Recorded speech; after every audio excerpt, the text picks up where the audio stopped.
আশিক রহমান, আপনাকে স্বাগত জানাচ্ছি আমার আজকের আয়োজনে।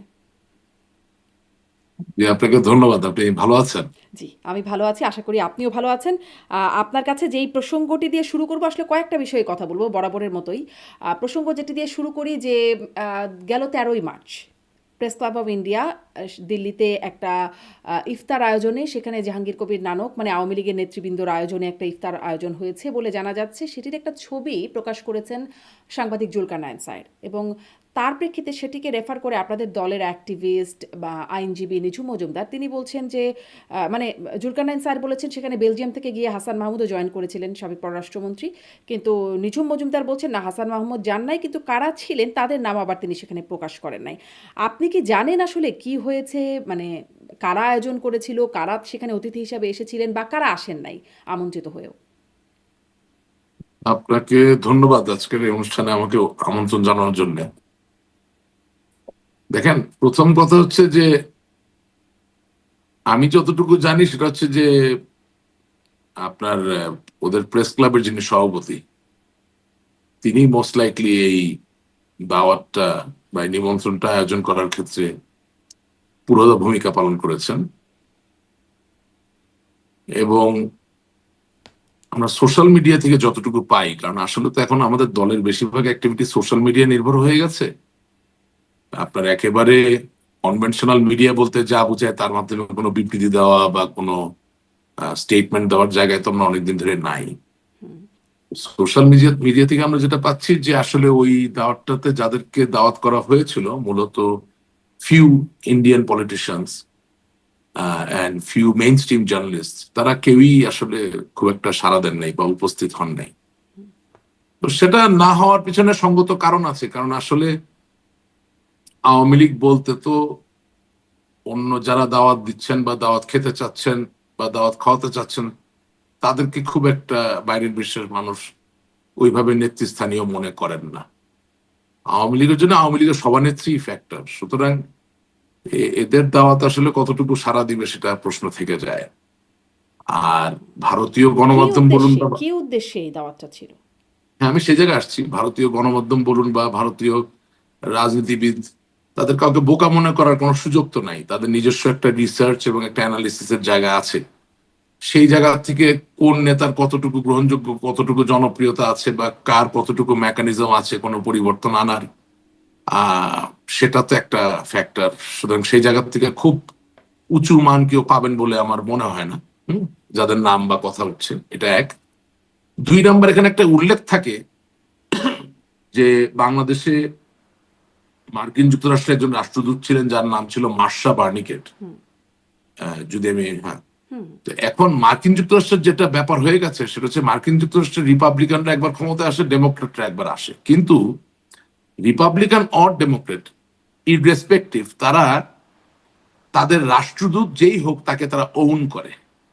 রাষ্ট্রদূত মানে ওই দেশ, অর্থাৎ মার্কিন যুক্তরাষ্ট্র, because he or she is carrying the flag of United States of America, and that's a very big deal for Americans and also in American politics. Because আপনি জানেন যে আমাদের দেশে যেমন ধরেন নির্বাহী ক্ষমতার যিনি অধিকর্তা অর্থাৎ যিনি প্রধানমন্ত্রী, তিনি চাইলেই যে যে কাউকে রাষ্ট্রদূত বানাতে পারেন। কিন্তু মার্কিন যুক্তরাষ্ট্রের ব্যাপারটা এরকম না। মার্কিন যুক্তরাষ্ট্রের একজন রাষ্ট্রদূতের appointment has to be approved and acknowledged by the Senate. So it's a very big deal. It's a big thing.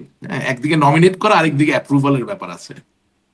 তো সেই জায়গা থেকে যেটা হচ্ছে যে জনাব জাহাঙ্গীর কবির নানক সাহেব বাংলাদেশ আওয়ামী লীগের প্রেসিডিয়াম সদস্য, কিন্তু মার্শা বার্নিকেটের গাড়িতে হামলা করার যে মামলা, সেই মামলার তো উনি এক নম্বর আসামি। এবং আওয়ামী লীগ 17 বছর ক্ষমতায় ছিল, তদন্ত করে তার নামটা কিন্তু মামলা থেকে বাদ দিতে পারেনি। তার মানে কি? তার মানে হচ্ছে যে প্রচন্ড চাপ ওই মামলার ব্যাপারে ছিল। এখন এমত অবস্থায় যারা ধরেন চোখ কান খোলা রাখে, ইন্ডিয়ার মতো জায়গায় যেটা পৃথিবীর সর্ববৃহৎ গণতন্ত্রের দেশ, সেই দেশের একজন উম রাজনীতিবিদ বুঝে না বুঝে না খোঁজ নিয়ে চলে যাবেন। আমি আশা করি আপনি বুঝতে পারছেন আমি কি বলতে চাচ্ছি। তার মানে আওয়ামী লীগের এমন ব্যাকগ্রাউন্ডের নেতাদের ডাকে সাড়া দিলেন না অতিথিরা, নাকি আওয়ামী লীগের ডাকেই আসলে এখন আর সাড়া মিলছে না? না, ওটা আওয়ামী লীগের ডাক কিভাবে হচ্ছে? এটার অফিসিয়াল অবস্থানটা কোথায়? এটা তো কোনো, প্রথম কথা এটা কোনো অফিসিয়াল অবস্থান নেই। দ্বিতীয় কথা হচ্ছে ব্যক্তির ডাকে তো সাড়া দেবেন না, আমি তো সেটাই আপনাকে বুঝাচ্ছি যে ভারত অলরেডি একটা টাসলের ভিতরে আছে উইথ মার্কিন যুক্তরাষ্ট্র। কিন্তু কিন্তু ব্যক্তির সেখানে ডাক কেন, মানে ব্যক্তি ডাকবেনই বা কেন? নিশ্চয়ই কোনো উদ্দেশ্য না, আছে সেটা আমি জানি দলীয়। না, আমি অন্তর্জামী না, আমি কে কি চিন্তা করে করছেন, কত পয়েন্ট নেওয়ার জন্য করছেন বা কি চিন্তা ভাবনা, আই ডোন্ট নো। যদি সত্যি দলের ভালো হতো এটা করার মধ্যে দিয়ে, তাহলে সেটা আমি অ্যাপ্রিসিয়েট করবো না কেন? আমি তো আওয়ামী লীগের জন্য কর্মী। হ্যাঁ, আমার তো হারানোর আছে, পাওয়ার কিছু নাই। হ্যাঁ, দল ভালো করলেই সেটা আমার পাওয়া, দল ভালো জায়গায় গেলেই সেটা আমার পাওয়া, আমি তাই মনে করি। শুধু আমার একার না, কোটি মানুষের পাওয়া। কারণ বাংলাদেশের রাজনীতিতে ভারসাম্য যদি ফিরে আসে আওয়ামী লীগ ফিরে আসার মধ্য দিয়ে, তাহলে এটার উপকার শুধু আওয়ামী লীগ যিনি করেন তিনি পাবেন না, এটার উপকার 17 কোটি মানুষই পাবেন। যে কোনো জায়গার ভারসাম্যর উপকার সকলে পায়। সমস্যাটা হয়ে যাচ্ছে যে আমরা যত নিবিড় ভাবে চিন্তা করতে চাই না, যাদেরকে আমরা দাওয়াত দিচ্ছি তারা তার থেকেও বেশি নিবিড় ভাবে চিন্তা করছে। এবং সমস্যা হচ্ছে যেই অতি ভারত নির্ভরতার যেই অতি ভারত নির্ভরতার উপরে ভিত্তি করে আমাদের কর্মকাণ্ডগুলো আমরা সাজানোর চেষ্টা করেছি, সেই জায়গাটা থেকে আমরা এখন আছি। Bharat with open arms they are trying to help the BNP government, the newly elected honorable prime minister. এখন সেই জায়গায় আপনার ভালো না লাগতে পারে, আমার ভালো না লাগতে পারে, কিন্তু আমাদেরকে তো মানিয়ে নিয়ে সামনে আমরা কি করব সেটা ঠিক করতে হবে। তো 12 ফেব্রুয়ারির আপনি বলছেন যে নির্বাচনের ভারত পরে ভারত এখন মানে আমি আসলে এই প্রসঙ্গের টা এখনো আসতে চাইনি, আগের প্রসঙ্গ শেষ হয়নি, তবে এটা হারিয়ে যাবে বলে একটু প্রশ্নটা করে রাখি যে বলছেন ভারত এখন মানে নতুন ইলেক্টেড সরকারকে সহযোগিতা করছে পূর্ণ দমে। আহ, আমার গত অনুষ্ঠানে ছিলেন আওয়ামী লীগের সাবেক এমপি হাবিবে মিল্লাত, তিনি বলছেন যে ভারতের আশীর্বাদেই ক্ষমতায় গেছে বিএনপি। আপনিও কি এটার সাথে একমত পোষণ করবেন? আমি তো ওইভাবে কথা বলি না আসলে। প্রথম কথা হচ্ছে যে ডক্টর হাবিব মিল্লাত যার কথা বললেন, ওনাকে আমি খুব সম্মান করি, খুব শিক্ষিত মানুষ।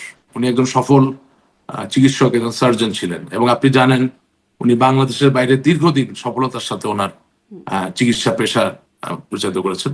জ্ঞানী মানুষ। আমি ওনার কথায় যাওয়ার আগে বলি, আপনার এখানে যতজন আমরা আসি আওয়ামী লীগের পক্ষ থেকে, কয়জন আপনি মনে করেন যে বাংলাদেশ আওয়ামী লীগের সভানেত্রীর সাথে কথা বলে, এন্ডোর্সমেন্ট নিয়ে এসে কথা বলে? কেউ তো কিছুই জানেন না, এসে কি নিয়ে কথা বলতেছে। ভারতের এখন এখন আমি আপনার প্রশ্নের উত্তরে আসছি। ভারতের সমর্থন নিয়ে এসেছি কি আসেনি, সেটা তো অনেক গভীর বিষয়। আমি একটু অগভীর জায়গায় কথা বলি। সেটা হচ্ছে যে আপনি বাংলাদেশের সাবেক প্রধানমন্ত্রী, বিএনপির চেয়ারপারসন, বর্তমান মাননীয় প্রধানমন্ত্রী মা বেগম খালেদা জিয়ার মৃত্যুতে যখন জয়শঙ্কর ঢাকায় আসছেন, প্রশ্নগুলো এইভাবে হতে হবে যে ওনার কি অপশন ছিল কিনা না আসার? নিশ্চয়ই ছিল। ওনার জায়গায় উনি পররাষ্ট্র সচিব পর্যায়ের কাউকে পাঠাতে পারতেন। ওনাদের পররাষ্ট্র বিষয়ক যে সংসদীয় কমিটি, হ্যাঁ, যেটা সভাপতি আমাদের খুবই নাম করে একজন সাংসদ ভারতে, আহ ওনার নামটা হলো কি বলে, যাই ভুলে গেছি, মনে পড়লে বলবো, শশী থারুর। হ্যাঁ, তাকে পাঠাতে পারতেন।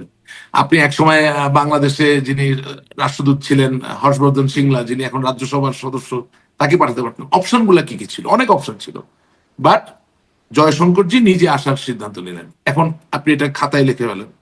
2 নাম্বার, ওনার সাথে প্রণয় বার্মা, সে যাওয়া আশা করছে। এরপরে আপনি ভারতের সংসদে বেগম খালেদা জিয়ার মানে জন্য শোক এটা প্রস্তাব একদম হচ্ছে। ওপেন যে ভারত সমর্থন হ্যাঁ, একরকম দিচ্ছে, কিন্তু না তাদের না, এভাবে না, তার এভাবে আশীর্বাদে হবে না। আসছে, এটি কি? না, আমি একটা ভিন্ন আঙ্গিক দেওয়ার চেষ্টা করছি আপনার অনুষ্ঠানে, একদমই না। It's a question of option. আমি আওয়ামী লীগকে ফেলে দিচ্ছি না, আমি কাউকে উপরে উঠেছি, আমি আপনাকে রিয়েলিটি গুলো বলতেছি। আপনি ভারতের সংসদে বেগম খালেদা জিয়ার মৃত্যুতে আপনি শোক প্রস্তাব করলেন।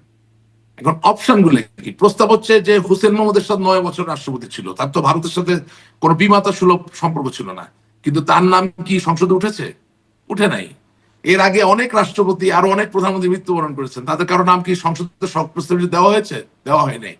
তার মানে কি, অপশন ছিল শোক প্রস্তাব না আনার, কিন্তু নেওয়া হয়েছে, গেল। এবার আপনি চলে আসেন সামনের দিকে।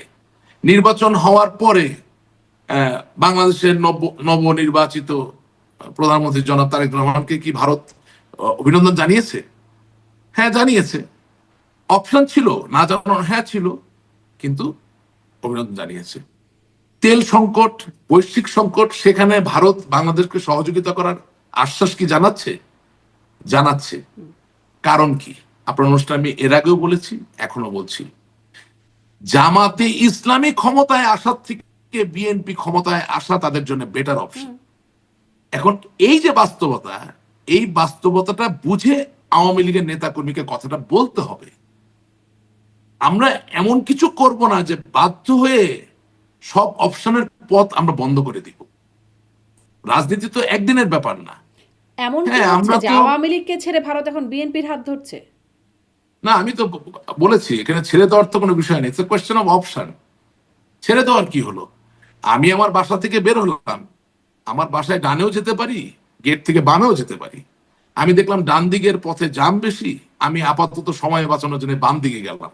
এর মানে কি এই যে ডানের পথে আমি আর কোনোদিন যাব না? সুতরাং ছেড়ে দেওয়া এই ধরনের শব্দ তো আমি ইউজ করবো না।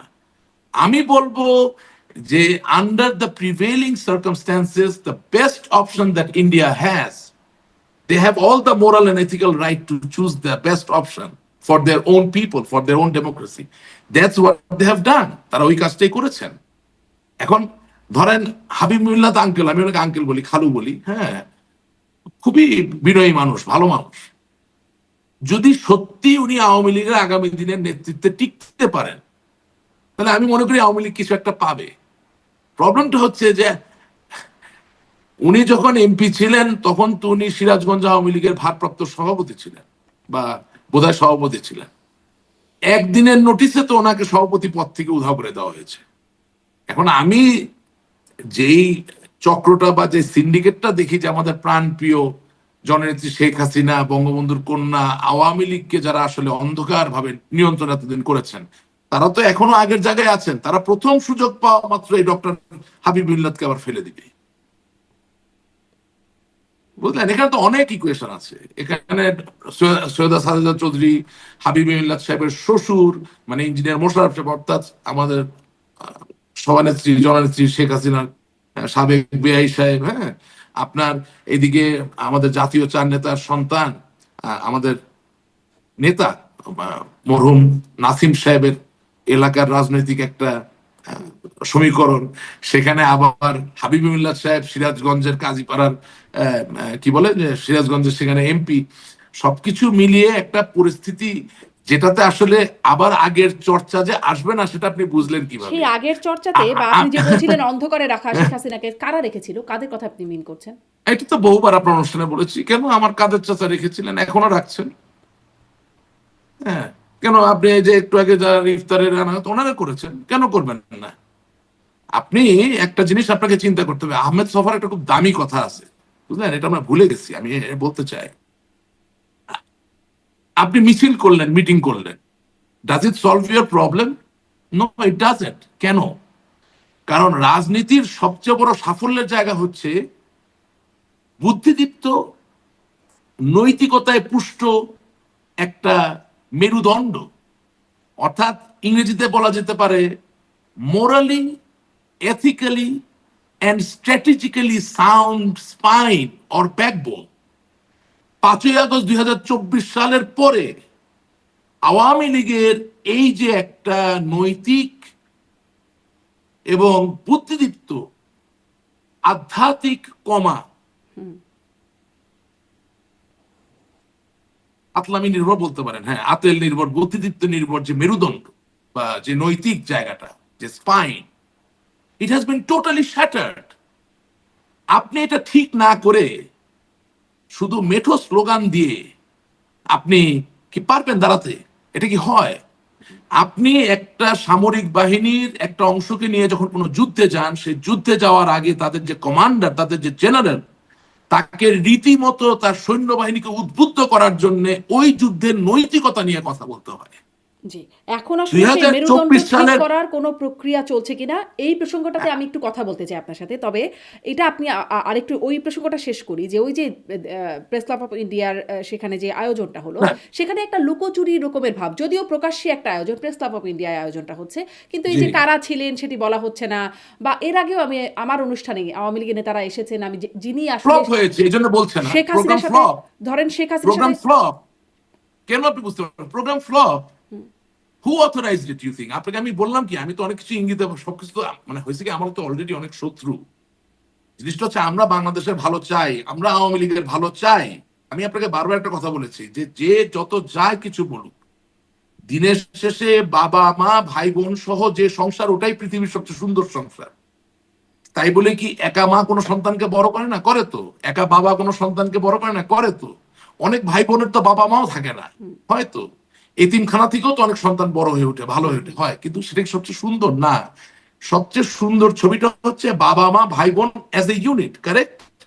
তো বাংলাদেশ তো একটা সুন্দর দেশ, সেই দেশে আওয়ামী লীগ থাকবে, সাথে আরো 10টা গণতান্ত্রিক দল থাকবে, তারা নির্বাচন করবে, একবার আওয়ামী লীগ ক্ষমতায় আসবে, মানুষ পছন্দ না করলে আরেকজন আসবে, এটাই তো সবচেয়ে সুন্দর চিত্র, কারেক্ট? এখন ঘটনা হচ্ছে যে আমরা কি রাজনীতির ওই জায়গায় আছি? আপনি যে বলছেন লুকোচুরি, লুকোচুরি হবে না কেন? এটা তো স্কোর করার জিনিস। চেষ্টা করতেছেন কিছু একটা না, কইরা তারপরে ধরুন দৃষ্টি আমি আরো আকর্ষণ কয়েকটা করার। বিষয় মিলিয়ে বলতে চাই। ধরেন মাঝে মাঝেই শুনি, মানে অন্তত ২-১ বার তো শুনেইছি যে শেখ হাসিনার সাথে সরাসরি গিয়ে বৈঠক করছেন আওয়ামী শোনেন, লীগের আমি কয়েকজন আপনাকে বলি, নেতারা। আমি কিন্তু হাবিব তখন আমি যারা আমি বৈঠকে একটা, যাচ্ছেন আমার একটা তাদেরকে আমি অন্যায় জিজ্ঞাসা হবে করছি, প্রশ্নটা শেষ করি যে কি হলো বা কি উদ্দেশ্যে কথা হলো, কি কথা হলো, না? কেউ প্রকাশ করেন শোনেন, না।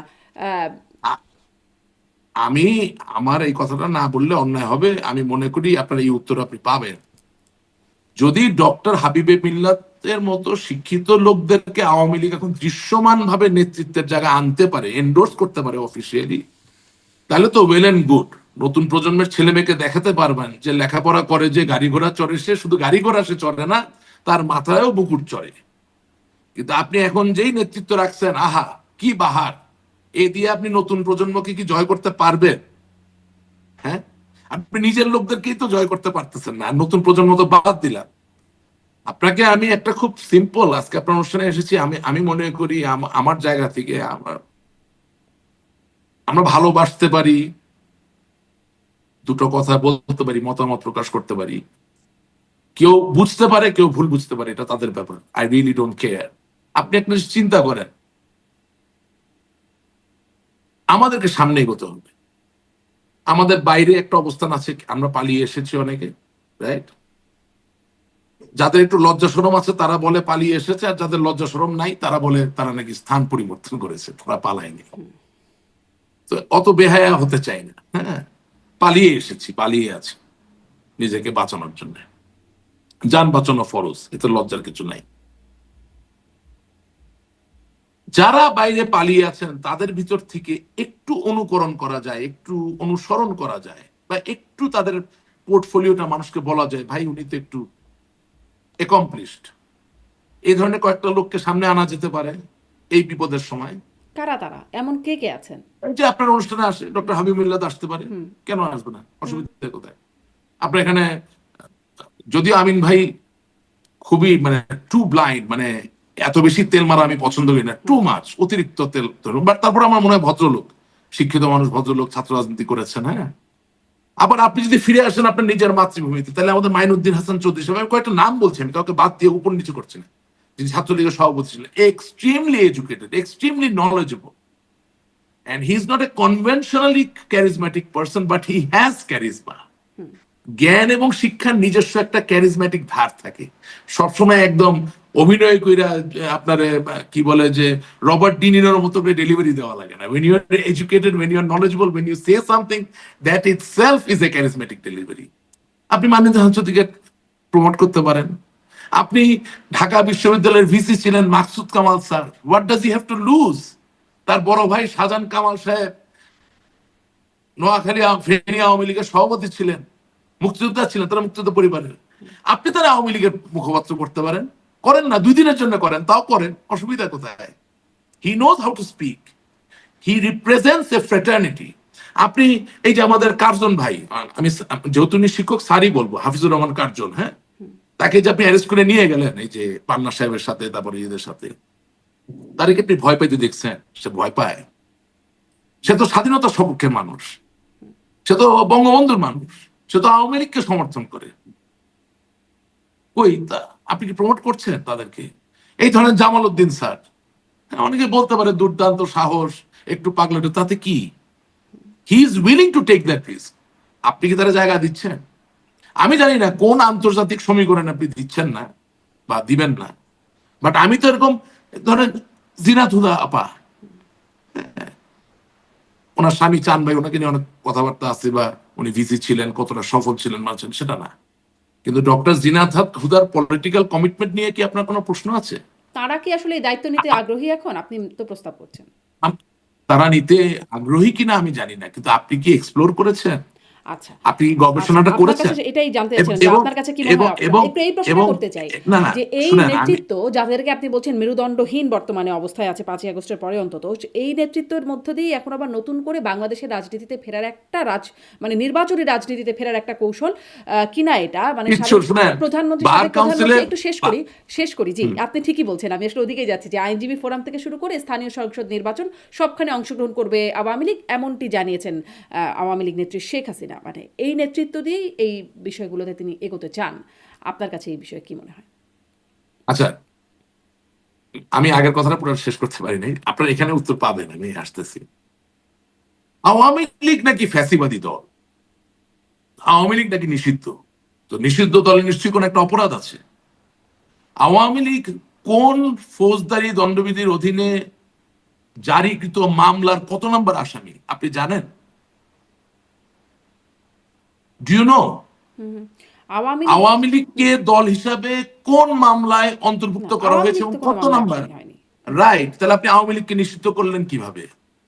যদি যৌক্তিকভাবে আওয়ামী লীগকে আপনি নিষিদ্ধ না করতে পারেন, আমার নামে যদি কোনো আনুষ্ঠানিক অভিযোগ না থেকে থাকে, আওয়ামী লীগ যদি কোনো মামলায় অভিযুক্ত 1 নাম্বার 2 নাম্বার বা 3 নাম্বার বা চতুর্থ আসামি না হয়ে থাকে, তাহলে আওয়ামী লীগের নিযুক্ত আইনজীবীকে বাংলাদেশে আমি আপনাকে 200 আইনজীবীর নাম বলতে পারবো যারা দিনে দুপুরে আওয়ামী লীগের কথা বলবে ভয় পায় না। আপনি আজ অবধি 18 মাস পার হয়ে গেছে, আপনি একজন আইনজীবী নিয়োগ করলেন না কেন আওয়ামী লীগের পক্ষ থেকে? আপনি আওয়ামী লীগের কেন্দ্রীয় কমিটির বৈঠক ডেকে আপনি সর্বসম্মতির সিদ্ধান্ত নিয়ে আপনি একজন না হোক গ্রুপ অফ লয়ার্সকে আপনি অ্যাপয়েন্ট করতে পারতেন, যারা আপনার পক্ষ থেকে আওয়ামী লীগের পক্ষে যে আওয়ামী লীগ নিষিদ্ধ হতে পারে না কথাগুলো বলতে পারত। একদিনে তো আর ঝড় উঠে না, একদিনে তো আর স্রোত তৈরি হয় না, একদিনে পৃথিবীও তৈরি হয় না। বাইবেলও বলা আছে 6 দিন লাগছে পৃথিবী তৈরি হইতে। আপনাকে আপনার পদক্ষেপটা তো নিতে হবে। We have not done it. Why? It's a big question. তাহলে কি যদি কেউ মনে করে যে আওয়ামী লীগের ভিতরে আইনজীবীদের যে পলিটিক্স, সেই পলিটিক্সে সেই গ্রুপিং এ এখনো আমরা আক্রান্ত, তাহলে কি ভুল মনে করা হবে? যেই নষ্ট রাজনীতির কারণে আওয়ামী লীগের আইনজীবীরা দিনে দিনে আওয়ামী মহলে দুর্বল হয়ে গেছে, সেই রাজনীতি কি তাহলে এখনো চলমান? আজকের যে বিরাজমান পরিস্থিতি, সেই পরিস্থিতিতে আপনি আইনজীবী সমিতির একটা নির্বাচন করে কি প্রমাণ করবেন? ওগুলো তো ইকুয়েশনের আইনজীবী নির্বাচন। সমিতির নির্বাচন থেকে শুরু করে স্থানীয় সরকার নির্বাচন, ইউপি শুনেন, নির্বাচন থেকে সব আমি নির্বাচন বলছি করবে। আইনজীবী সমিতির নির্বাচন হচ্ছে সমীকরণের নির্বাচন, হিসাবের নির্বাচন। সেখানে আদর্শ থেকে পেশাদারিত্বের যে সমীকরণ, যে হিসাব, সেটা বেশি মুখ্য। ও দিয়ে আপনি বাংলাদেশে দাঁড়াইতে পারবেন কিনা কিছু নির্ণয় হবে না, কিচ্ছু নির্ণয় হবে না। ভালো, ইটস গুড যে আমরা সব নির্বাচনে অংশ, তাতে কি? তাতে কি? আপনি বনানী ক্লাব, ওই গুলশান ক্লাব, ওই ঢাকা ক্লাবের সভাপতি হইলে কি যায় আসে? নাথিং। আপনি বাংলাদেশের কিন্তু ধরেন মানুষকে নিয়ে স্থানীয় ডিল সরকার করতেছেন। নির্বাচন, ইউপি সদস্য বা মেম্বার হওয়া, সিটি কর্পোরেশনের মেয়র হওয়া, এরকম নির্বাচন হ্যাঁ, যেতে পারে। আপনি 17 বছর ধরে যে নৌকা মার্কা দিয়ে আপনার নিজের তৃণমূলকে ভাগ করে ফেলছেন, সেই স্থানীয় সরকার নির্বাচনে গেলে আপনি ঐক্যবদ্ধ আওয়ামী লীগের অবস্থান পাবেন নাকি? আসলে যে গতবার নৌকা পায়নি সে দাঁড়াবে না? যে টাকা দিয়ে নৌকা নিয়ে গিয়ে জিতে এসেছে জোর করে, তাকে আবার সে হারানোর চেষ্টা করবে না? যে এলাকায় যেতে পারছে না এই অসময়ে ওই সময় এই নৌকায়, অসময়ে না মানে না, দুঃসময় একটু নাকি একটু আবার প্লিজ, মিলে যায়। একটু প্লিজ, একটু আপা, একটু প্লিজ। যিনি নৌকা নিয়ে জিতেছেন, যে তারপরে 24শে আগস্ট এই গণঅভ্যুত্থানের পরে আর এলাকায় যেতে পারছেন না, তিনি কি আপনি মনে করছেন আওয়ামী লীগের যিনি নিশ্ছিদ্র ভাবমূর্তি নিয়ে দাঁড়াচ্ছেন নৌকা ছাড়া, তাকে সহযোগিতা করবেন নাকি অন্য পক্ষকে সহযোগিতা করবেন? These are options, these are questions. আমি আপনাকে প্রশ্ন করছি আপনার অনুষ্ঠানের মাধ্যমে। আপনার এই অনুষ্ঠান লক্ষ লক্ষ মানুষ দেখেন, আওয়ামী লীগের নেতা কর্মীরা দেখেন। 17 বছর আওয়ামী লীগের যে তৃণমূলের খবর হইল না, এখন শুধু তৃণমূল আর তৃণমূল, আহা হা। তারাও দেখবে, তারাও প্রশ্নগুলো করবে। আমি এটা বলতে বাধ্য হচ্ছি এই কারণে যে গত 5 আগস্ট 2024-এর পরে বহু সুযোগ আমাদের এসেছে ঘুরে দাঁড়ানো, বাট কি জানি অজানা কারণে আমরা ঘুরে দাঁড়াতে পারি বহু নাই। সুযোগ এসে ঘুরে দাঁড়ানোর কেমন? বহু বহু সুযোগ এসেছিল। এই যে আপনাকে যেটা বলছি, there are people, আপনার গত 1 বছর 8 মাস 6 মাস ধরে তো মানুষ দেখাচ্ছে যারা সাহস নিয়ে নামতে পারে। আপনাকে আমি কি বললাম যে মিছিলের দরকার, সমাবেশের দরকার, ঝটিকা অবস্থান কর্মসূচির দরকার, কিন্তু তার পিছনে একটা ইন্টেলেকচুয়াল ব্যাকবোন, সেটা তার থেকেও বেশি দরকার। এবং এই অবস্থায় আপনাকে যদি আমি প্রশ্ন করি, আপনার মাধ্যমে যদি প্রশ্ন করি, আওয়ামী লীগের সেকেন্ড টায়ারের কোন লোককে আপনি ইন্টেলেকচুয়াল মেরুদণ্ড বলবেন বাংলাদেশ আওয়ামী লীগের? নাম বলতে পারবেন না একটা। দের ইজ নো ওয়ান, একজন নাই। কিন্তু ওই জায়গা, ওই নেতৃত্ব দেওয়ার মতো লোক আওয়ামী লীগে আবার নাই, সেটাও সঠিক না। এখনো হাজার হাজার শত শত লোক আছে, কিন্তু আমরা ডিপ্লিট করছি। আচ্ছা, তার মানুষ মানে যখন সামনের গুলি খায়, নির্বাচনগুলোতে অংশগ্রহণ করলেও খুব আশাবাদী হওয়া কিছু আপনি দেখছেন না? একদমই না, একদমই না। ঠিক আছে, ইলেকশন তো আওয়ামী লীগ তো গণতন্ত্রমুখী দল, নির্বাচন আমাদের করতে হবে, নেত্রী নির্দেশ দিয়েছেন, নিশ্চয়ই করবেন, কেন করবেন না? কিন্তু এ দিয়ে আপনি খুব কিছু জয় করে ফেলবেন এটা মনে করার কারণ নাই, বরঞ্চ আচ্ছা, কিছু কিছু কিন্তু ক্ষেত্রে বিভক্তি আরো বাড়বে। কিছু কিছু জায়গায় আপনাদেরকে একটু শনি কাটছে কিনা বা কিছু কপাল খুলছে কিনা, যেমন ধরেন কোথাও কোথাও দেখা যাচ্ছে নিষিদ্ধ ঘোষিত সংগঠন ছাত্রলীগ তারা ইফতারের আয়োজন করছে, প্রকাশ্যে ইফতারের আয়োজন করছে। আওয়ামী লীগ নেতাদের অনেকের জামিন হচ্ছে, অনেক মানে অনেক না হলেও কয়েকটি অন্তত আওয়ামী লীগের অফিসের না, তালা খুলেছে। আওয়ামী না, লীগ কিছুটা প্রকাশ্যে আসতে পারছে। আপনার পরিসংখ্যান ভুল। জামিন হচ্ছে এবং জেল গেট থেকে আবার গ্রেপ্তার হচ্ছে, আপনার পরিসংখ্যান ভুল। জুলাই আগস্টের যে মামলাগুলো, সেগুলোতে জামিন হচ্ছে না, আপনার ভুল। হ্যাঁ, জুলাই আগস্টের পাশাপাশি সাপ্লিমেন্টারি অন্যান্য যে কেসগুলো দেওয়া হয়েছিল সেগুলোর জামিন হয়েছে কিছু, সেটা আবার আপনার প্রতিদিন খুব বেশি হলো 70 থেকে 80টা হাইকোর্টে জামিনের ফাইল মুভ করে। জামিনের আবেদন হলো 30,000, প্রতিদিন 70টা, কতদিন লাগবে? ওই লোক জামিন পাওয়ার পরে আবার ঘুরে আসার সময় হলো বই কি? এই হলো বাস্তবতা, দিস ইজ দ্য রিয়ালিটি। এবং একটা সামনে মাঝখানে দেখলাম না যে আর আইসিটির একজন আপনি প্রসিকিউটর। কষ্ট করে ইফতার খাওয়াইতেছেন, আরে বাবা তুই নিজে ইফতার কর বাপ। তোর বড় বড় নেতারা তো দামি টুপি পরে লন্ডনে আমেরিকা বসে ইফতার পার্টি দিতেছে, তুই অন্যরা ইফতার না করে তুই নিজে আগে ইফতারটা কর, আগে নিজে ইফতারটা কর। হ্যাঁ, ওই তেল মারার জন্য তুই ইফতার দিতেছস, নিজে ইফতার না খাই তুই 5 টার ভিতরে আবার লাঠির বাড়ি খাবি, আবার জেলে যাবি। তুই আগে নিজে ইফতারটা কর বাপ। করার পরে ওই আমার মতো যে বিদেশে এসে খুব ভালো নামি দামি পদের ইফতার পার্টি করতেছে, তাদের বল ইফতার পাঠাইতে, তারপর ইফতারটা দে। মানে আপনি কি সেই রকম একটা কথা শুনতাম আগে, প্রবাদ আর কি, চাচা আপন প্রাণ বাঁচা, ওইটা আগে আগে সেই বিষয়ে। আপনি আপনি আপনি সমর বিদ্যায় চাচা আপন প্রাণ বাঁচানো কি অন্যায়? আচ্ছা, আপনি আপনি সেই যে যুদ্ধ পরামর্শই করবেন, দিয়েছেন। না না, আচ্ছা, আপনি যে যুদ্ধ করবেন বা আপনি যে সংগ্রাম করবেন, আপনি তো সঠিক উদ্দেশ্যে, সঠিক কারণে, সঠিক নেতৃত্বে যুদ্ধ বা সংগ্রামটা করবেন। আপনি যদি নিজেকে রক্ষা না করতে পারেন, তাহলে যুদ্ধটা করবেন কিভাবে? আপনি কতগুলা তৃণমূল নামে কর্মী পাইছেন, বাস নামাই দিলেন, কই 17 বছর তো খবর ছিল না এই কর্মীর। মানে আপনি আওয়ামী লীগের নেতৃত্বের পরিবর্তন দাবি করছেন? আমি মনে করি সেকেন্ড টায়ার থার্ড টায়ারের পরিবর্তন না হলে দের ইজ নো হোপ। আপনি যদি ফিরেও আসেন তাতে কি যায় আসে? মানে শেখ হাসিনার আপনার নেতৃত্বে আপনার সেকেন্ড টায়ার আপনার থার্ড টায়ারের পরিবর্তন আপনি চান? আপনার লক্ষ্য বা উদ্দেশ্য কি ক্ষমতায় যাওয়া? আমি আপনার কাছে বলি, একটু যদি আপনি ফিল করবেন, হ্যাঁ, এটা আমাকে সিমলেসলি বলতে দিবেন না, নাহলে কিন্তু মানুষ ভুল বুঝবে, কিন্তু ঠিক আছে? একটু প্রিসাইজ এবং সংক্ষেপে আরো কয়েকটা বিষয়ে কথা বলতে চাই। হ্যাঁ, না প্রিসাইসলি, বাট এটা খুব জরুরি, এটা বলতে হয়। বঙ্গবন্ধু তারুণ্যে যখন মন্ত্রী হয়ে গেলেন, তার অনুভূতিটা কি ছিল, অনুভবটা কি ছিল? যে তাকে দেশের মানুষের জন্য, দেশের মানুষকে সংঘবদ্ধ করতে হবে। উনি তো মন্ত্রিত্ব ছেড়ে রাজনীতিকে, একেবারে পিওর রাজনীতিকে, নিখাত রাজনীতিকে আলিঙ্গন করে নিলেন। তার মানে কি, যে মাঝে মাঝে মানুষ ক্ষমতা এবং পদের উপরে চলে যায়, ঠিক আছে না? ওটা না হলে তার বাংলাদেশের স্বাধীনতার যুদ্ধে তার নেতৃত্বের জায়গাটা তৈরি হতো না। উনি করেছেন নিঃস্বার্থে, নির্মোহ চিত্তে, এবং জেল খেটে কারাবন্দি থেকে ফাঁসির কাছে গিয়ে উনি প্রমাণ করেছেন বাঙালিকে যে তিনি বাঙালিকে ভালোবাসেন, ঠিক আছে না? তো এখন ধরেন বঙ্গবন্ধু কন্যা জননেত্রী শেখ হাসিনা, উনি প্রথমবার যখন প্রধানমন্ত্রী হলেন তখন ব্যাপারটা প্রধানমন্ত্রী পর্যন্তই ছিল। বেগম খালেদা জিয়া, মেজর জেনারেল জিয়া রহমান, তাকে হত্যা করার পরে উনি যখন প্রথমবার প্রধানমন্ত্রী হলেন তখন ব্যাপারটা প্রধানমন্ত্রী কিন্তু ছিল। কিন্তু যখন জননেত্রী শেখ হাসিনা প্রথমবারের পরে দ্বিতীয়বার প্রধানমন্ত্রী হলেন, তখন কিন্তু তিনি প্রধানমন্ত্রীর উপরে চলে যাওয়ার কথা। তার মানে দেশ, জাতি। তাহলে দেশ এবং জাতি হওয়া মানে হচ্ছে আওয়ামী লীগটাকে তো লাগবে, কারণ আওয়ামী লীগটা তো একটা আদর্শ বহন করে। বেগম খালেদা জিয়া দ্বিতীয়বার যখন প্রধানমন্ত্রী হলেন, তখন তার প্রধানমন্ত্রীত্বের উপরে চলে যাওয়ার কথা। কেন? কারণ ওই যে দলটা বিএনপি, যেটা কোটি মানুষ সমর্থন করে, তাহলে দেশ এবং জাতির ভালো করতে গেলে ওদের আদর্শের ধারক বাহকের নাম হচ্ছে BNP, Bangladesh national party, correct? এখন ওনাদের দুইজনের কে কতটুকু প্রধানমন্ত্রিত্বের উপরে যেতে পেরেছেন, সেটা জনগণ এবং সময় উত্তর দিবে। কিন্তু আপনাকে আমি বলতে চাচ্ছি যে আগামী দিনের যে রাজনীতি হবে, সেই রাজনীতিতে দেশের মানুষের জন্য আপনি যে উপরে উঠতে পারবেন, এই জায়গাটা যদি ঠিক না করতে পারেন, শুধুমাত্র যদি ক্ষমতা কেন্দ্রিক হন, তাহলে হ্যাঁ, হয়তোবা আপনি ক্ষমতায় যাবেন, হয়তোবা পতাকা উড়বে, অনেক কিছু হবে, দেশটার তো কিছু হবে না। কিন্তু আমি আসলে দেশটার প্রশ্নটা তো ভালো কিন্তু কিছু আপনাকে হবে না। করেছিলাম, আপনি কি তাহলে শেখ হাসিনার নেতৃত্বে দ্বিতীয় এবং তৃতীয় স্তরের নেতৃত্বের পরিবর্তন চান? মানে শীর্ষ নেতৃত্ব শেখ হাসিনায় থাকবে, তারপর নেতৃত্বে পরিবর্তন চান? আওয়ামী লীগের ঐক্য রাখার জন্য শেখ হাসিনার কোনো বিকল্প নাই।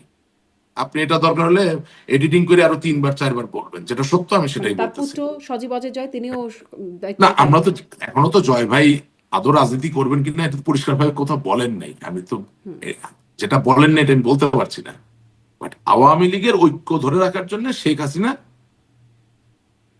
কি বলেন, কোনো বিকল্প নেই। বাট আওয়ামী লীগের যে তৃণমূল তৃণমূল করে করে আমরা মুখে ফেনা তুলে ফেলতেছি, যেটা রিয়েল তৃণমূল, যেটা চোখে দেখা যায় না, যাদের মনে অনেক দুঃখ আছে, ব্যথা আছে, তারাও চায় আওয়ামী লীগের এই দ্বিতীয় এবং তৃতীয় টায়ারে যারা আছে, দে মাস্ট বি রিমুভ। আচ্ছা, স্পষ্ট। জামিনের কথা বলছিলাম আপনার সাথে, ওইটা একটু আরেকটা বিষয় শুনতে চাই যে আইসিটির একজন প্রসিকিউটরের সম্প্রতি একটা ফোনালাপ লিক হয়েছে, যেখানে তিনি আওয়ামী লীগের একজন সাবেক এমপির জামিন করিয়ে দেবার জন্য 1 কোটি টাকা ঘুষ চাইছেন। মানে এরকম কি লেনদেন করতে হচ্ছে নেতাকর্মীদের? আচ্ছা, প্রথম কথা হচ্ছে যে আপনি যার কথা বলছেন তিনি আমার মামা, জনাব ফজলে করিম চৌধুরী। উনি রাউজানের এমপি ছিলেন আওয়ামী লীগ থেকে। আমি মামলার কাগজ যতটুকু পড়েছি, তাতে করে আসলে তাকে এই মামলার সাথে সন্নিবেশিত করার কোনো সুযোগ আছে বলে আমার মনে হয়নি। অফকোর্স আপনি যে কথোপকথন শুনেছেন এটা তো সত্য, টাকা তো চেয়েছে।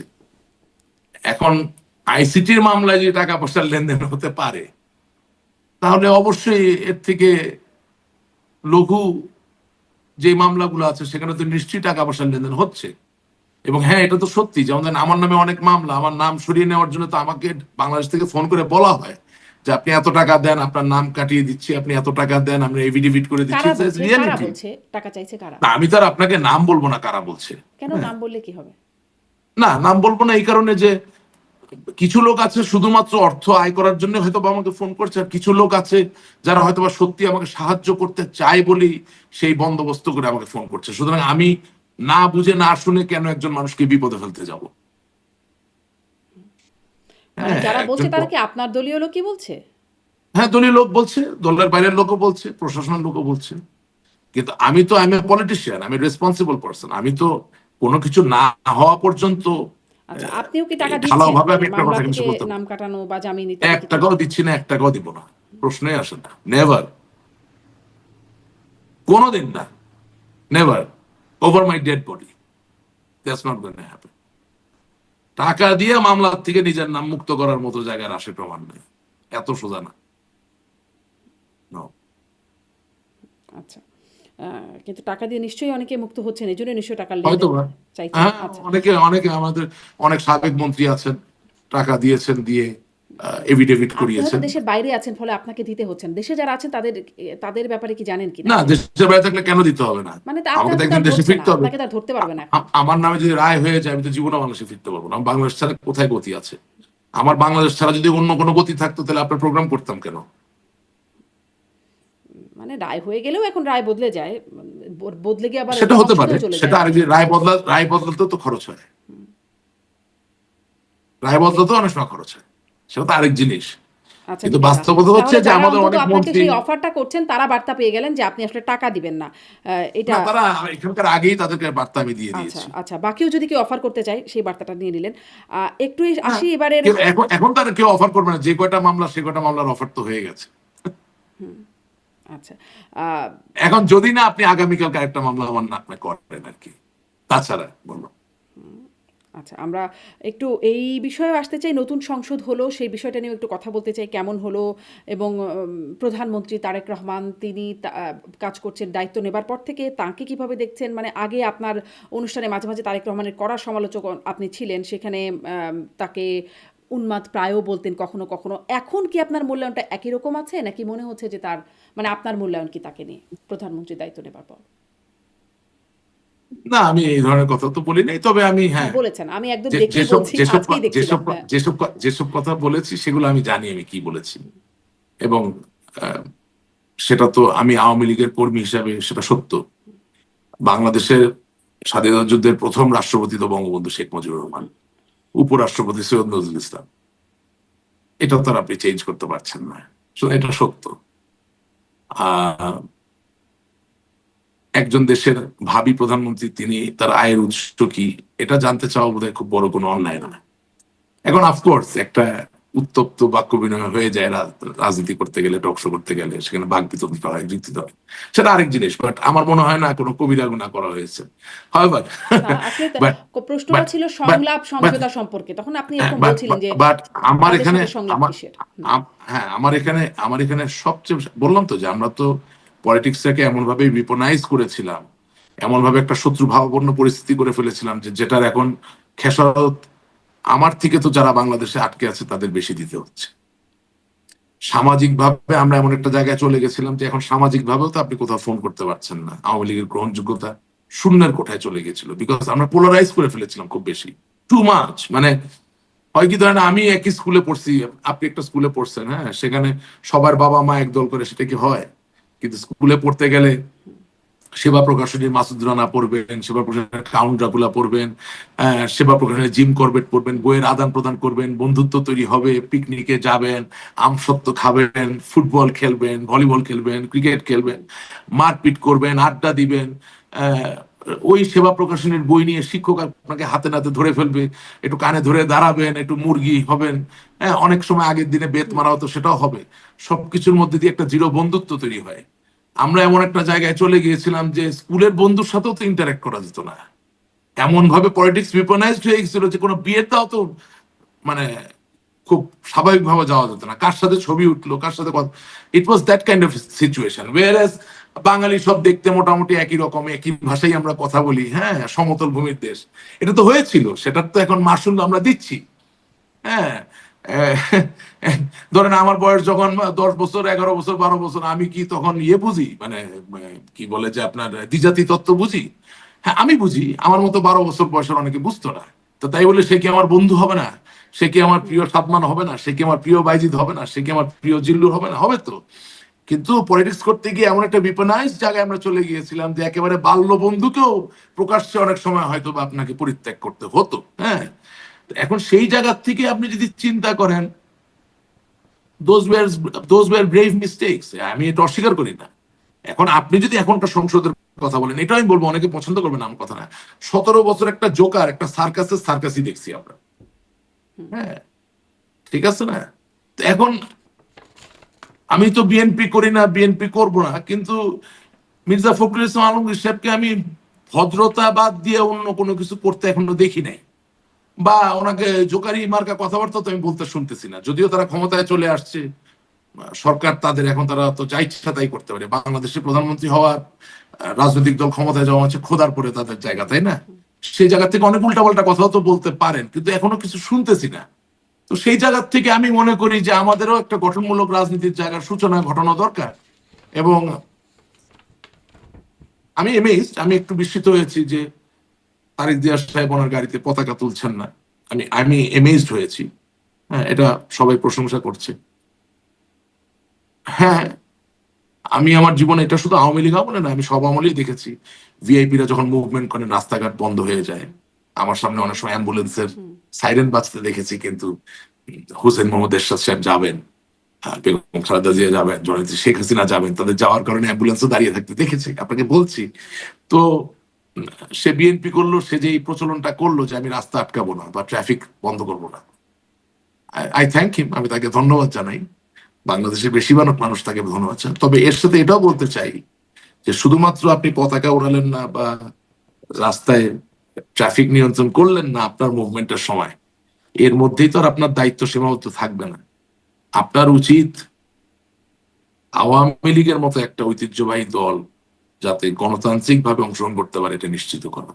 কারণ আপনি যদি দাবি করেন যে আপনার দল বিএনপি স্বাধীনতার দল, আপনি যদি দাবি করেন যে আপনার বাবা একজন মুক্তিযোদ্ধা, তাহলে ওই মহান মুক্তিযুদ্ধের সংগঠক যে দল, ওই মহান মুক্তিযুদ্ধের সর্বাধিনায়ক যিনি ছিলেন বঙ্গবন্ধু শেখ মুজিবুর রহমান, এই স্মৃতি বা এই সত্যকে অস্বীকার করে আসলে দীর্ঘমেয়াদী ভাবে, দীর্ঘস্থায়ী ভাবে কোনো আদর্শকে প্রতিষ্ঠিত করা সম্ভব না। আমি মনে করি না স্বাধীনতার যুদ্ধে আজকে যে নতুন সংসদ, সেই সংসদের যে মাননীয় স্পিকার মেজর হাফিজ বীর বিক্রম সাহেব, ওনার যুদ্ধ করা বা আওয়ামী লীগের কোন একজন মুক্তিযোদ্ধার যুদ্ধ করার ভিতরে কোনো সংঘর্ষ আছে, কোনো সাংঘর্ষিক অবস্থান আছে।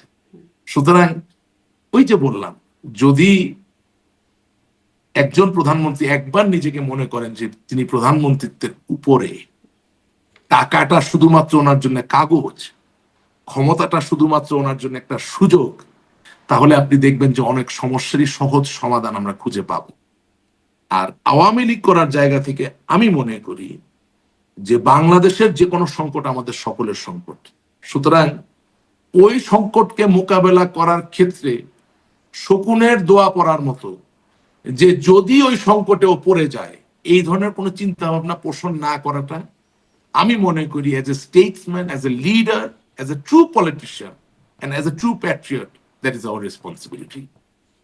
মানে তারেক রহমান প্রসঙ্গে বলছিলেন তার যে মন্ত্রিসভা, তা সেটি আপনার কাছে কেমন কেমন মনে হলো?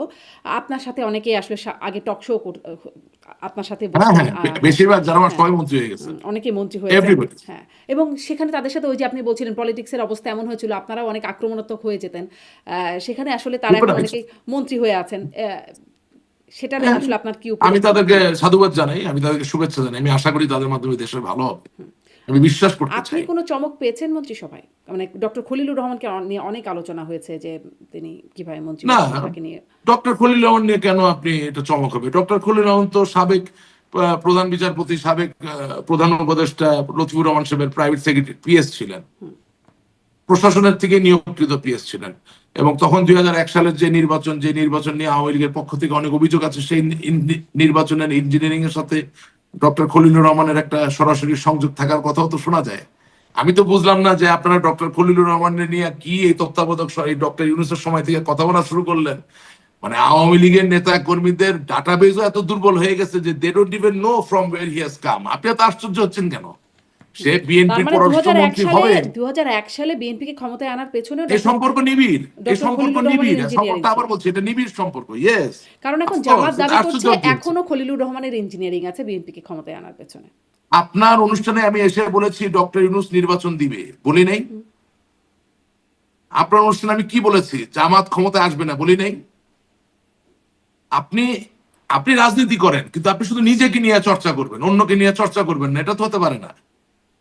আপনি এক একটা ক্রিটিক্যাল পার্সোনালিটির যদি, এক একটা নেসেসারি পার্সোনালিটির যদি ডোসিয়ার মেনটেন করেন, যে তাকে নিয়ে একটু লেখাপড়া করেন, চিন্তা করেন, আপনি তো বুঝবেন কি হবে সামনে। আপনি খলিলুর রহমান সাহেবকে নিয়ে এত চিন্তা করতেছেন কেন? এটা কেন হিসাব মিলবে না? নিবিড় সুনিবিড় সম্পর্ক দীর্ঘদিনের। আচ্ছা, মানে সেই দীর্ঘদিনের সম্পর্ক থেকেই তিনি আসলে এখন আপনি এসে মন্ত্রী হয়েছেন। আপনি মাঝখানে কোন জনাব একটা সময় সাদেক কিন্তু একটু হোসেন, গুপ্ত ছিলেন। জনাব সাদেক হোসেন খোকা, বীর মুক্তিযোদ্ধা, যিনি ঢাকার এক সময় মেয়র ছিলেন, যখন ডক্টর ইউনূস নোবেল প্রাইজ পেলেন, তার পরবর্তী সময়ে আওয়ামী লীগের নেতৃত্বে একটি আন্দোলন বিএনপির বিপক্ষে পরিচালিত হচ্ছিল। সেই সময় থেকে নাগরিক সম্বর্ধনা থেকে শুরু করে ডক্টর মোহাম্মদ ইউনূসের ওই আন্দোলন প্রশমিত করার ক্ষেত্রে ওনার যে বার্তা উনি দিয়েছিলেন গণমাধ্যমের সামনে, সেগুলো বিশ্লেষণ করলেই তো আপনি পেয়ে যাবেন যে ইনক্লিনেশন টুয়ার্ডস হুইচ পার্টি। আমরা না বুঝে না শুনে লাফালাফি করে অনেক কথা বলেছি, অনেক অ্যান্টিসিপেশন, অনেক গল্প, বাট হিসাব মিলিয়ে আপনি এক দাবার বোর্ডে কাকে কোথায় বসাবেন এটা তো করেন নাই। জি তো আশ্চর্য হচ্ছেন কেন? জি, মানে 2001 সাল থেকেই একটা হিসাব আপনি মিলাচ্ছিলেন। ধন্যবাদ। আমি আমি তার শেষ তার আগের থেকেও হিসাব মিলাচ্ছি, আমি তার আগের থেকেও হিসাব মিলাচ্ছি।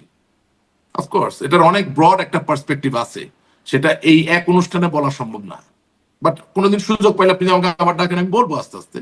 ব্যাপারটা হচ্ছে যে এখানে তো আপনি সমসাময়িক টপিক নিয়ে কথা বলছেন, সো খুব ফিলসফিক্যাল, আদর্শিক, খুব আন্ডারলাইং কারেন্ট, মানে যে স্রোত চোখে দেখা যায় না সেগুলোকে ঘিরে যে সম্পর্ক গড়ে ওঠে সেটা নিয়ে আলাপ করার মতো কোনো অনুষ্ঠান কখনো তো আপনি এখন কখনো করতে পারছেন না। সুনির্দিষ্টভাবে খলিলুর রহমান প্রসঙ্গ আসলে আরো বিস্তারিত শুনবো, তবে এতটুকু আপনার কাছ থেকে না শুধু শুনলাম। খলিলুর রহমান কেন, মানে ওভারঅল, হ্যাঁ, ওভারঅল শুধু না খলিলুর না, রহমান কেন? কারণ এখনকার প্রশ্নটা তাকে নিয়েই ছিল, যে মন্ত্রী হিসেবে তাকে অনেকে চমকভাবে মনে করছেন। শেষ প্রশ্নটা করে একটু রাষ্ট্রপতিকে নিয়ে, সেটি নিয়ে কদিন ধরে খুব আলোচনা হয়ে গেল, আপনার কাছে জন্যই খুব সামারি করে একটু শুনতে চাই। আপনাদের আমলের রাষ্ট্রপতি এখন আপনাদেরকে, মানে আপনাদের আমলকে ফ্যাসিস্ট আমল বলছে, এটা আপনাদের জন্য আসলে কেমন বার্তা? আচ্ছা, বঙ্গবন্ধু কন্যা জননেত্রী শেখ হাসিনা দিল্লিতে চলে যাওয়ার পরে 3টা ফাংশনাল সাংবিধানিক পদ ছিল। মহামান্য রাষ্ট্রপতি জনাব শাহাবুদ্দিন, মাননীয় স্পিকার শিরিন শারমিন এবং ডেপুটি স্পিকার জনাব শামসুল টুকু। শামসুল টুকু সাহেব। ঠিক আছে, এখন আমি প্রথমেই বলি, জনাব শাহাবুদ্দিন এবং শিরিন শারমিন চৌধুরী দুজনকে আমি বলে দিলাম ইন্না লিল্লাহি ওয়া ইন্না ইলাইহি রাজিউন। বুঝলেন? এখন আপনি প্রশ্ন করতে পারেন যে কেন? রাজনৈতিক ব্যক্তি যখন রাজনৈতিক কাজে আসে না তখন তার ইন্না লিল্লাহি ওয়া ইন্না ইলাইহি রাজিউন বলা ছাড়া আর কিছু থাকে না।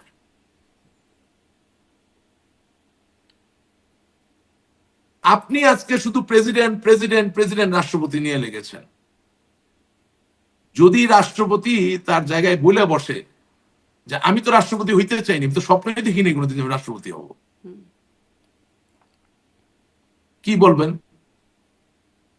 উনি যদি বলে বসেন যে আপনারা যখন দেশ ছেড়ে চলে গেলেন আমার একটু সাথে নিয়ে যাইতেন, এটার উত্তরে কি বলবেন? উনি যদি বলেন যে ইয়াজউদ্দিন রাষ্ট্রপতি ছিল, ইয়াজউদ্দিন যেই বিএনপি তাকে রাষ্ট্রপতি বানিয়েছিল সেই বিএনপির বিরুদ্ধে দুর্নীতিগ্রস্ত অপশাসনের বিএনপির শাসন থেকে দেশ আজ মুক্ত হইলে বক্তব্য দেয় নাই? স্মরণ করে দেখেন 111 সরকারের সময় যখন টেক ওভার করলো, দিয়েছে কিনা? আব্দুর রহমান বিশ্বাস বিএনপির রাষ্ট্রপতি যখন 96 সালে আওয়ামী লীগ সরকার গঠন করলো তখন আওয়ামী লীগকে অভিনন্দন জানিয়ে বক্তব্য দেন নাই?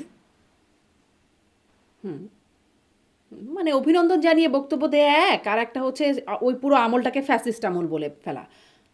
না না না, আমি বলছি যে প্রতিটা জিনিসের তীব্রতা তো দিন দিন বাড়ছে। নিষ্ঠুরতা, নৃশংসতা, অত্যাচার, লাঞ্ছনার তীব্রতা তো বাড়ে না? ধানমন্ডি 32 নাম্বার তো নিজস্ব কোনো প্রাণ ছিল না, সেটা তো ইতিহাসকে বহন করে, বঙ্গবন্ধুর বাড়ি। তারে ভাঙলে আপনি কি জয় করলেন? কিন্তু ভাঙলেন না। এখন এই রাষ্ট্রপতি একা মানুষ, দলে নাই আওয়ামী লীগ, রাস্তায় নাই আওয়ামী লীগ, কোথাও কোনো নেতা কর্মী খুঁজে পাচ্ছে না। ওনার শরীরের কোন অঙ্গের সাথে অস্ত্র ঠেকায় কি ওনাকে বলছে আপনি জানেন কিভাবে? উনি যে বাংলাদেশ জিন্দাবাদ বইলে মানে টিকে গেছে, উনি তো দোয়া করতেছে আপনি আল্লাহর মনে কাছে, করছেন যে আল্লাহ তিনি বাঁচাইতো। অস্ত্রের মুখে বাংলাদেশ জিন্দাবাদ বলেছেন? এমনটা হতে পারে। বলতে পারেন, আমি তো সেটা জানি না। আমি আপনাকে বলছি যে আপনি তো ওনার পাশে নাই, আমি তো ওনার পাশে নাই, আমি নিজের ঘাড়ে নিয়ে বলছি, আমি তো পালিয়ে গেছি।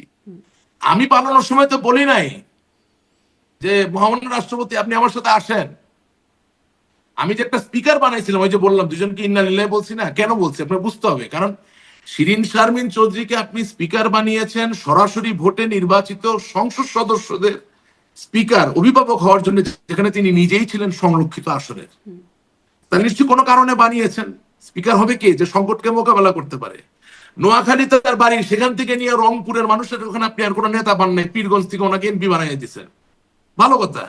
তো সংকট যখন আসলো, উনি যদি 2রা সেপ্টেম্বর 2024 সাল রিজাইন করতে পারেন, ডেইলি স্টারে নিউজ আছে, প্রথম আলো নিউজ জানেন, তাইলে রাষ্ট্রপতি কি দোষ করলো? সংবিধান কি শুধু একজনের দায়িত্ব মেনটেন করা? বরঞ্চ যারা আপনি ডেপুটি স্পিকার হিসেবে রাখছেন তাকে তো মাইক থাপ্পড় সব দেওয়া হয়েছে, কিন্তু সে রিজাইন করে নাই।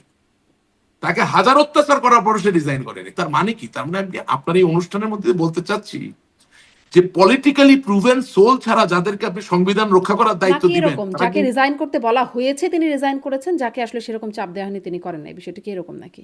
নো নো নো, মারাত্মক রকম মানে অত্যাচার সাবেক করা হয়েছে। প্রধানমন্ত্রীও তো শামসুল রিজাইন হক না করে চলে গেছেন বলে দাবি নো করেন। নো, শামসুল হক টুকুর মারাত্মক চাপ দেওয়া হয়েছে, সে তো রিজাইন করে নাই। আপনি তো ধরতেই পারেন। আমি বলছি পলিটিক্যালি প্রুভেন যারা, রাজনৈতিক ভাবে যিনি প্রমাণিত, তারে আপনি যে জায়গা মতো রাখেন সে তো ক্রাইসিসে ভাঙবে না, সে আপনার ফাইট করবে। আপনি 17 বছরে উল্টাপাল্টা লোক আমরা বসাইছি। আপনারা জানেন শিরিন শারমিন চৌধুরী কোথায়? মানে সংসদের প্রথম অধিবেশনে তারেক রহমান বলছেন যে না, উনি স্পিকার, রিজাইন ডেপুটি করে ভালো স্পিকার আছেন, উনি তারা রিজাইন করে ভালো আছেন। নিখোঁজ। প্রবলেমটা হচ্ছে যে উনি রিজাইন করছেন সেই বিষয়ে আওয়ামী লীগের নেতা কর্মীদের কোনো রিয়াকশন নাই। যখন আমরা যেটা পাই হুজুকে লাফাই লাফ দিয়া পড়লাম। আরে রাষ্ট্রপতি নিয়ে লাফাইতেছেন, আজকে যদি সংসদের স্পিকার বইলা বসতো আমি রিজাইন করবো না, তাহলে কি দাঁড়াইতো জিনিসটা আপনি মনে করেন?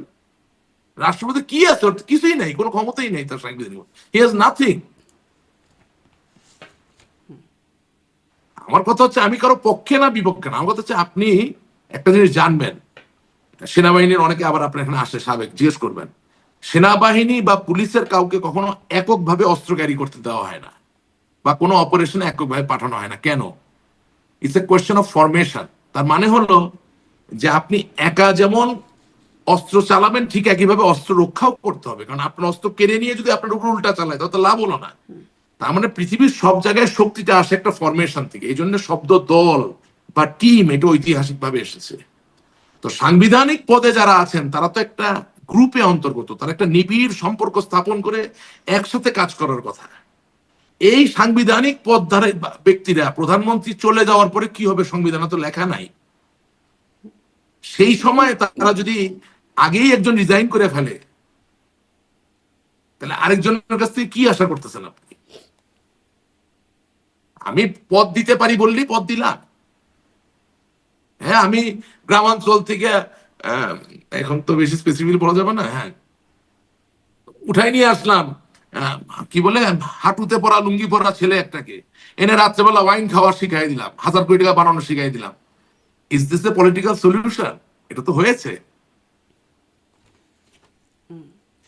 এটা তো হয়েছে। কেন কিন্তু গ্রামাঞ্চল কথা হচ্ছে থেকে যে আসলে ওয়াইন খাওয়া ছেলেকে, মানে গ্রামাঞ্চলে হাঁটুতে কি যেন না, বলছেন, আপনি আর ওটা সেরকম আমাকে না সেরকম ছেলেকে আনতে ওটা হবে কেন? শহরে এরকম ছেলের অভাব ছিল? না, ওরকম ছেলে না। আপনি আমি আমি বলতে চাচ্ছি গ্রাম থেকে আপনি মেধাবী ছেলেকে আনবেন, আচ্ছা। গ্রাম থেকে আপনি শিক্ষিত ছেলেকে আনবেন, জ্ঞানী ছেলেকে আনবেন, আদর্শবান ছেলেকে আনবেন। আনলেন তো আনলেন না, চোরকে আনলেন। হ্যাঁ, তো এটা কি হয় নাকি জিনিসটা? তাই কার না? কথা সেটা বলছেন? শহর হোক গ্রাম হোক, যেখানে একটা অন্যায়। কার কথা বলছেন? এখন এখন ঘটনা হচ্ছে আর আর একটা মানে আরেকটা কার ব্যাপার কথা কি বলছেন দেখেন। গ্রাম থেকে চোরকে আনলো? না, আপনি নাম জিজ্ঞেস করেন না, সব জায়গায় নাম বলাটা, কারণ কি এখনো এখনো আমাদের দল অনেক উইপেনাইজড জি। অবস্থায় আছে। আমার খালি ওই যে দেখা বিএনপির দেখা একজন নেতার একটা বক্তব্য, সম্ভবত মুন্সিগঞ্জের একজন নেতা, তার একটা বক্তব্য ভাইরাল হয়েছিল, নাম বললে চাকরি থাকবে না। তো সেই কি আপনাদের অবস্থায় জন্য না, নাম এটা বলতে তো পারেন না? অনেক ভাইরাল বক্তব্য। এটা উনি সেটাই। কেন, এটা তো আমরা সবাই বলি নাম বললে চাকরি থাকবে হ্যাঁ, না, অসুবিধা কোথায়? হ্যাঁ। এটা সবাই বলে, সবাই বলে। এটা আওয়ামী লীগ এখন বিএনপি আসলে সব কোন জায়গায় চাকরির আছে। আশায় আপনারা নাম বলেন না? এখন আর কি চাকরি করবেন সামনে?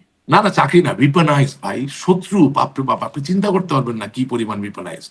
আপনার এই অনুষ্ঠানে বঙ্গবন্ধু, শেখ হাসিনা, আওয়ামী লীগ, বাংলাদেশ ছাড়া তার অন্য কোনো আলাপ করছি না, কিন্তু আমি নির্মোহ ভাবে আলাপ করছি, রিয়েলিটি গুলা বলছি। সেটার জন্য যে পরিমাণ গালিগালাজ শুনতে হয় এটা তো একটা অচিন্তনীয় ব্যাপার। আর তার থেকে বড় কথা কি, আমি আমি মনে করি যে আমরা ভুল করতেই পারি। আমি করতে পারি, সবাই করতে পারে। যে মনে করে না যে ভুল করতে পারে সে তো নিজে একটা অনেক বড় ত্রুটি, তাই না? তো নিশ্চয়ই। এবং আপনি আপনি শাহাবুদ্দিন সাহেবের কথা বলতেছেন, আপনি এই যে এই পরিস্থিতির কথা বলতেছেন, দেখেন কতগুলা রিয়েলিটি আপনাকে মাইনে নিতে হবে। কিং চার্লস, যার মস্তক অলিভার ক্রমওয়েল ফেলে দিয়েছিলেন, এবং যাকে বলা হয় সমসাময়িক কালের গণতন্ত্রের পিতা, লর্ড অলিভার ক্রমওয়েল, আপনি হয়তো তার মূর্তি দেখেছেন ওয়েস্টমিনিস্টার অ্যাবির পাশে। হ্যাঁ, সে যে কিং চার্লসের এগেনস্টে গৃহযুদ্ধ পরিচালনা করলো, নেতৃত্ব দিল, তো যখন তার জয় জয়কার, তখন তারা পিছনে পড়লো কারা বলেন? তখন রাজার যারা লয়ালিস্ট, যারা আজকে কনজারভেটিভ পার্টির সদস্য তারা, যারা আজকে কনজারভেটিভ পার্টি হিসেবে পরিচিত তারা। তার মানে কি? তার মানে হচ্ছে গণ অভ্যুত্থান হতেই পারে, রেভলিউশন হতেই পারে, সাময়িকভাবে আপনি যদি পিছনে পড়েও যান, কিন্তু আপনার আগামীর রাজনীতি যদি ঠিক থাকে, আপনি এক সময় না এক সময় ঘুরে দাঁড়াবেন। কিন্তু আপনাকে ওই গণ অভ্যুত্থান বা ওই আন্দোলন কেন হয়েছিল সেটা উপলব্ধিতে নিতে হবে। জি, স্পষ্ট। দেখেন, রাশিদ রহমান, আপনাকে সেনা ধন্যবাদ। প্রধান শেষ আপনার ছিল, লাইনটা কি? বিমান বাহিনী প্রধান আপনার ছিল, নৌবাহিনী প্রধান আপনার ছিল, রাষ্ট্রপতি শাহাবুদ্দিন আপনার ছিল, স্পিকার শিরিন শারমিন আপনার ছিল। আরে বাপরে বাপ, কোনটা আপনার ছিল না? অথচ আপনি এখনো বলতেছেন চক্রান্ত, ষড়যন্ত্র, চক্রান্ত। তো এর থেকে বেশি সুবিধার খেলার সুযোগ আপনারা কে দেয় দুনিয়ায়? সবই তো আপনার ছিল। তো তাইলে চক্রান্ত পারলেন না কেন? হলো না কেন? আপনার সালমান এফ রহমান ছিল একজন বিশিষ্ট শিল্পপতি, ব্যবসায়ী। তিনি সংসদে জয় বাংলার কি বলে, এটা যে জাতীয় স্লোগান হওয়ার কথা, মানে তোফায়েল সাহেব বলতে পারে নাই, সুরঞ্জিত সেনগুপ্ত সাহেব বলতে পারে নাই, আমির হোসেন আমু সাহেব বলতে পারে নাই, মানে যারা আসলে জয় বাংলার আন্দোলনে ছিল আর কি, বুঝলেন না? হ্যাঁ, বা মনে করেন জাতীয় চার নেতার কোন সন্তান সৈয়দ আশরাফ সাহেব বলতে পারেন নাই, তার কন্যারা বলতে পারেন নাই। হ্যাঁ, কিন্তু সালমান এফ রহমান সাহেব জয় বাংলার কথা বলছে সংসদে, এটা জাতীয় স্লোগান করা দরকার, উনি এই প্রস্তাব এনেছেন। তো রাজনীতি কোথায় ছিল বুঝতে হবে জিনিসটা। এখন আমি জয় বাংলা নিয়ে খুব কান্নাকাটি করতেছি, তো এটা ঠিক করতে তো একটু সময় লাগবে। জি, শেষ প্রশ্ন। মানে আপনি বলছেন শিরিন শারমিন চৌধুরী পদত্যাগ করে ভালোই আছেন, সম্প্রতি তাকে নিয়ে অনেক আলোচনা হলো আর কি। আপনি জানেন তার সম্পর্কে, তিনি কোথায় আছেন? তিনি কি আসলেই নিখোঁজ, পলাতক, দেশের বাইরে? আমি অবশ্যই জানি না উনি কোথায় আছেন। আচ্ছা, আমি অবশ্যই জানি না উনি কোথায় আছেন, তবে আমি এতটুকু জানি যে যেহেতু স্পিকার হিসেবে উনি আমাদের সামনে ছিলেন, অন্য কোনো ভাবে তার ওনাকে আমরা চিনতাম না। উনি বিশ্বের একটা বিশাল বড় বিস্ময়, কারণ পৃথিবীর কোথাও সরাসরি ভোটে যারা নির্বাচিত হন তাদের স্পিকার সংরক্ষিত আসন থেকে হয় না। এটা একটা বিরল একটা ইতিহাস, এটা চিরকাল লেখা থাকবে, এটা তো পরিবর্তন করা যাবে না। সেই জায়গা থেকে আমি সবসময় ওনাকে সমীহ করতাম, সম্মান করতাম। আমি ভাবতাম যে নিশ্চয়ই ওনার ভিতরে নিহিত কোনো একটা শক্তি আছে যেটা আমরা জানি না, যেটার মাধ্যমে দল কখনো বিপদে পড়লে, দেশ কখনো বিপদে পড়লে হয়তোবা আমরা এটার সুবিধা পাবো আর কি, উনি হয়তোবা ঘুরে দাঁড়াবেন। কিন্তু 2রা সেপ্টেম্বর 2024 সালে যখন তিনি রিজাইন করে বসলেন, এবং রিজাইন করার পরে এমন হতে পারে যে বন্দুক ধরে রিজাইন করানো হয়েছে, তাহলে আওয়ামী লীগের অফিসিয়াল পেজ থেকে বলা যেতে পারতো যে শিরিন শারমিন চৌধুরীকে অস্ত্রের মুখে রিজাইন করানো হয়েছে, অথবা আওয়ামী লীগের পেজ থেকে বলা হতো যে ওনাকে বিষ খাওয়াবে বলে হ্যামলকের ভয় দেখিয়ে সক্রেটিসের মতো রিজাইন করানো হয়েছে, অথবা বলতে পারতো যে ওনার কোনো সন্তান বা ওনার কোনো স্বামীকে ক্ষতিগ্রস্ত করবে এই ধরনের ভয় বা ব্ল্যাকমেইল দেখিয়ে রিজাইন করানো হয়েছে। এই ধরনের কোনো বক্তব্য তো আমরা পাইনি। সুতরাং যখন আপনি শাহাবুদ্দিনের তাহলে কি এটা বলা যায় যে ব্ল্যাকমেইল করছে আমাকে? যখন হ্যাঁ বলা যাবে না, আওয়ামী লীগ বলতে পারতো, ওনার তো বলার দরকার নেই। আওয়ামী লীগ যেটা এখন বলে চক্রান্ত হয়েছে বলতে পারতো না, থার্ড পার্টি হিসেবে বলতে পারেন তো আপনি, সেটাও তো আপনি বলেন নাই। আপনি এখন শাহাবুদ্দিন চুপ্পু নিয়ে লাগছেন, আরে ভাই ও তো ইন্নালিল্লাহি ওয়া ইন্না ইলাইহি রাজিউন, তারই নিয়ে কথা বলে লাভটা কি? সে বাংলাদেশ জিন্দাবাদ বললে কি আর আমারে ফ্যাসিস্ট বললে কি? ওর হাতে তার কলমও নাই, ক্ষমতাও নেই। যার হাতে ক্ষমতা তারাই আমাকে ফ্যাসিস্ট বলতেছে। আমাকে জনগণকে সাথে নিয়ে প্রমাণ করতে হবে আমি ফ্যাসিস্ট কি ফ্যাসিস্ট না। আপনি শাহাবুদ্দিনের নিয়ে আলাপ করেন, কেন করেন? নিশ্চয়ই ভালো কিছুর আসার জন্য। তাহলে আপনি শাহাবুদ্দিনকে নিয়ে যদি আলাপ করেন, তাহলে শাহাবুদ্দিনের আগে যে শিরিন ছিল তাকে নিয়ে আলাপ করবেন না? সে যে ইন্নালিল্লাহি ওয়া ইন্না ইলাইহি রাজিউন নিজে নিজে হয়ে গেল, সেটা নিয়ে কথা বলবেন না? তাহলে তো ওনাকে উদাহরণ হিসেবে নিলে আওয়ামী লীগের এখনো অনেক পদধারী লোক বাংলাদেশে আছেন আক্রান্ত অবস্থায়, আছেন না?